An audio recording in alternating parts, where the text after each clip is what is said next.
नमस्कार, आप देख रहे हैं वाईबीएन बिहार झारखंड और एक नजर डालते हैं बिहार चुनाव की दिन भर की 10 बड़ी खबरों पर। दिवाली और छठ जैसे बड़े पर्वों के बाद एक बार फिर राज्य की सियासी गर्मी बढ़ने लगी है।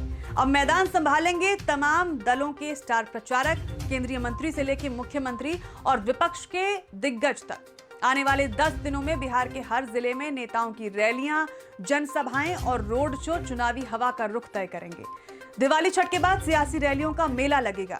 अगले 10 दिनों में जो लहजा बनेगा वही चुनावी हवा तय करेगा। इसी के साथ छठ पर्व के समापन के साथ ही बिहार की सियासत ने फिर से रफ्तार पकड़ ली है। मंगलवार को मुख्यमंत्री नीतीश कुमार मुजफ्फरपुर के गायघाट विधानसभा क्षेत्र के बेरुआ मैदान में जनसभा को संबोधित करेंगे। ये सभा जेडीयू प्रत्याशी कोमल सिंह के समर्थन में आयोजित की जा रही है, जहां मुख्यमंत्री जनता से उन्हें जीत दिलाने की अपील करेंगे। नीतीश की गायघाट रैली जेडीयू के लिए अहम टेस्ट होगी। जीत मिली तो स्थानीय कैंपेन को मजबूती, नहीं तो सियासी डिबेट तेज होगी।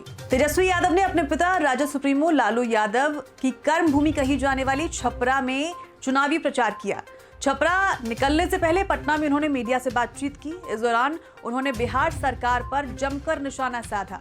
तेजस्वी की छपरा एंट्री से महागठबंधन का जोर दिखेगा। अब देखना यह है कि स्थानीय जमीन पर उनका असर कितना गहरा है। इसी के साथ महागठबंधन के मुख्यमंत्री उम्मीदवार और आरजेडी के नेता तेजस्वी यादव ने चुनाव प्रचार के लिए रवाना होने से पहले पटना एयरपोर्ट पर बीजेपी और प्रधानमंत्री नरेंद्र मोदी पर तीखा हमला बोला। उन्होंने दावा किया कि बीजेपी के पास अपनी कोई योजना नहीं है, जो कुछ भी है वो उनकी योजनाओं की नकल मात्र है।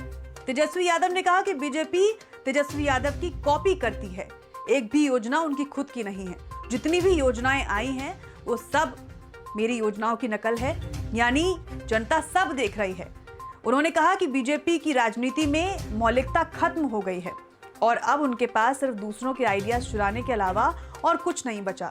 तेजस्वी मोदी टकराव ने चुनावी संवाद तय कर लिया है।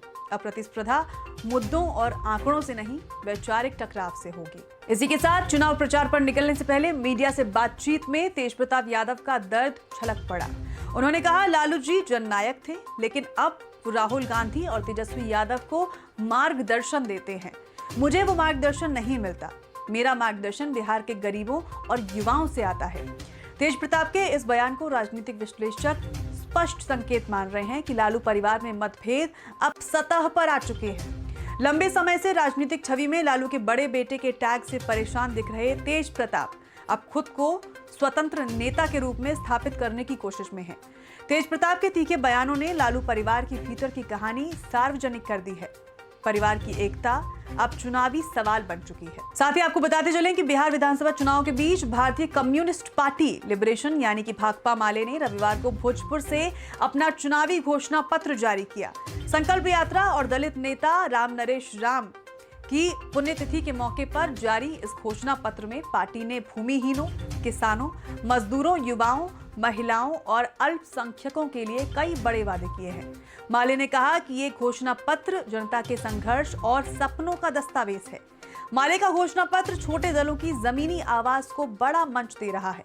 ये दिलचस्प है कि इसका असर किन सीटों पर पड़ेगा। साथ ही बिहार विधानसभा चुनाव की तैयारियों के बीच चुनाव आयोग ने वोटर्स के लिए एक बड़ी सुविधा शुरू की है। अब किसी मतदाता को अपने बूथ या लोकेशन ढूंढने के लिए इंटरनेट या दफ्तरों के चक्कर नहीं लगाने होंगे। सिर्फ एक क्यूआर कोड स्कैन करते ही मतदाता को अपने मतदान केंद्र, उसका नाम और लोकेशन की पूरी जानकारी 1 मिनट में मिल जाएगी।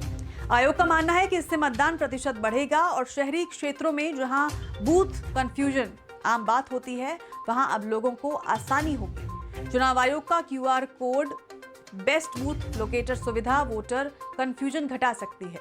खासकर शहरी और नव मतदाताओं के लिए ये मददगार साबित होगा।